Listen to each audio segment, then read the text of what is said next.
Ngasuh Pondok Pesantren, Ponpes Al-Falah Karangharjo Silo Jember yang juga mantan Bupati Jember, Kiai Abdul Mukid Arif mengungkapkan dirinya akan berhenti melakukan salat istikharah jika Menko Polhukam Mahfud MD bersedia menjadi cawapres salah satu calon presiden di Pilpres 2024.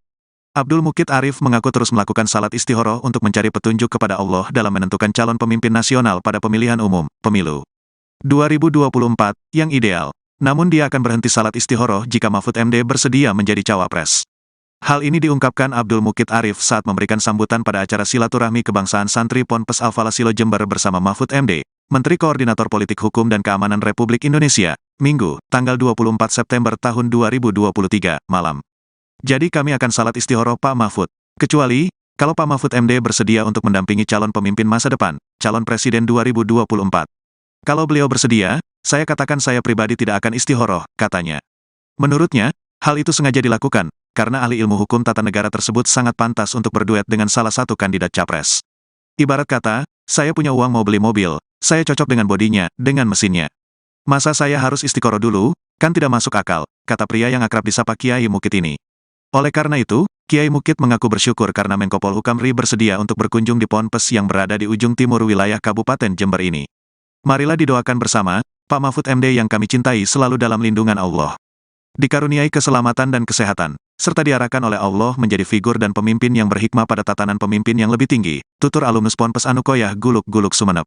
Kiai Mukid mengaku sosok pemimpin negara ini yang ideal, tidak cukup hanya berdasarkan hasil survei dan popularitas saja. Tetapi, juga harus bisa menyatukan seluruh keragaman di Indonesia. Sementara itu, Bupati Jember Hendy Siswanto menambahkan supaya Menko Polhukam RI sering-sering berkunjung di Bumi Pandalungan, yang memiliki 2,6 juta penduduk. Dan Jember ini punya arti, yaitu jembatan menuju berkah. Sehingga kalau ajunan, Anda, datang ke Jember akan semakin berkah, tambahnya.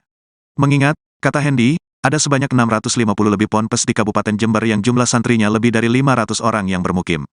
Kalau dengan pesantren yang santrinya di bawah 100 orang, totalnya ada 1.150 pesantren yang di Kabupaten Jember, paparnya.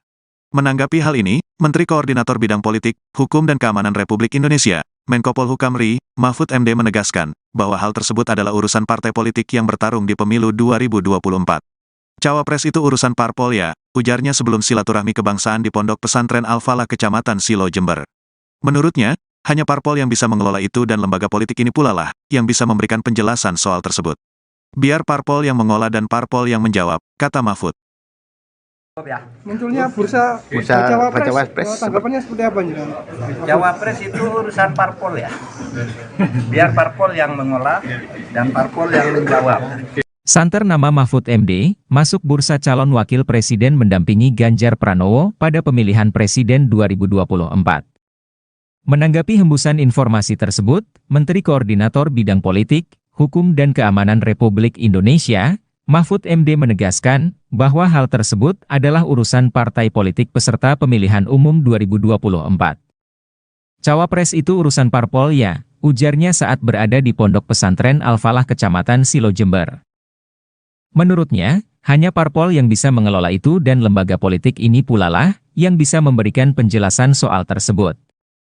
Biar parpol yang mengolah dan parpol yang menjawab, kata Mahfud. Setelah itu, pria kelahiran Pulau Madura ini melakukan silaturahmi kebangsaan bersama para santri Ponpes Al-Falah Desa Karangharjo Kecamatan Silo. Selama acara berlangsung, Mahfud MD didampingi pengasuh Ponpes Al-Falah Abdul Mukid Arif bersama Bupati Jember, Hendy Siswanto. Sebelumnya, PDI Perjuangan telah mengumumkan nama Mahfud MD masuk radar Cawapres untuk mendampingi Ganjar Pranowo di Pilpres 2024. Selain Mahfud MD, juga ada nama Erick Thohir Menteri BUMN, Sandiaga Uno Menteri Pariwisata dan Ekonomi Kreatif, serta mantan Panglima TNI Andika Perkasa.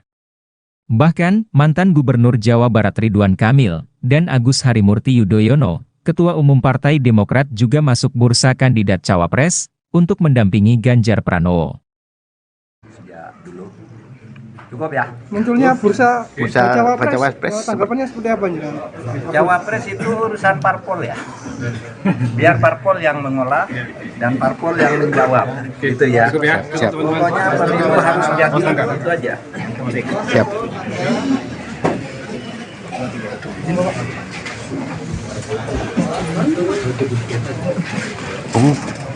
Pak lagi nih.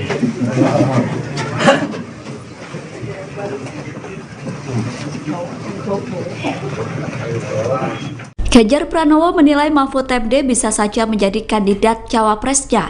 Pernyataan itu disampaikan Ganjar saat ditemui di kawasan CFD Jakarta pada Minggu 24 September. Nama Mahfud MD menguat sebagai sosok cawapres Ganjar dalam beberapa waktu terakhir. Sebelumnya Puan Maharani mengatakan bahwa Mahfud MD merupakan salah satu warga NU yang masuk bursa cawapres Ganjar. Merespon hal itu, Ganjar mengatakan bahwa semua warga negara bisa maju sebagai cawapres. Kemudian saat ditanya apakah Mahfud MD bisa menjadi salah satu kandidatnya, Ganjar menjawab singkat. Ganjar mengatakan bahwa kemungkinan tersebut bisa saja terjadi. Dalam kesempatan itu, Ganjar mengatakan bahwa sebentar lagi cawapresnya akan segera dideklarasikan. Namun Ganjar enggan menyebut siapa saja kandidat terkuat yang akan menjadi cawapres. Sementara itu, berdasarkan pernyataan Puan, kandidat cawapres Ganjar adalah Erick Thohir, Sandiaga Uno, Mahfud MD, dan Andika Perkasa. Aturan mengenai batas usia calon presiden dan calon wakil presiden, serta keikutsertaan kandidat di pemilihan presiden digugat ke Mahkamah Konstitusi pada Senin 21 Agustus 2023 lalu.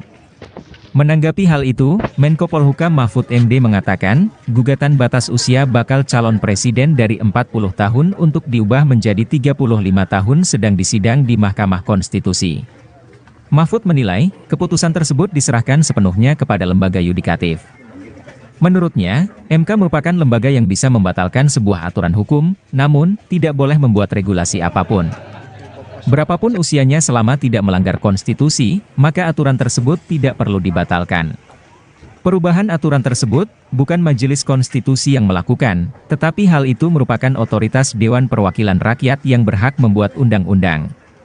Hal itu dikatakan Mahfud MD saat berada di Pondok Pesantren Al-Falah, Kecamatan Silo Jember, sebelum memberikan wawasan kebangsaan pada Minggu 24 September 2023.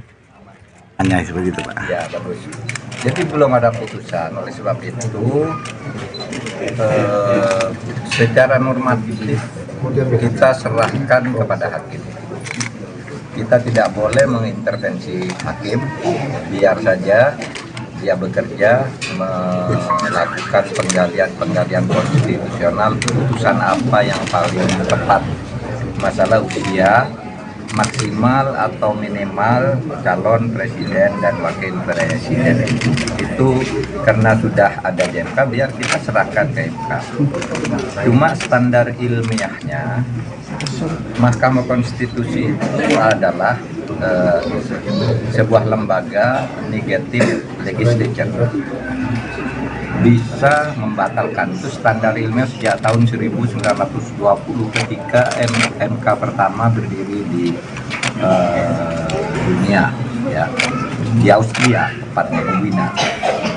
Dikatakan MK itu adalah legislatif, tidak boleh membuat aturan, tetapi hanya boleh membatalkan negatif. Satu aturan ini salah. Nah, yang boleh diputus oleh MK itu bukan kalau tidak disenangi orang,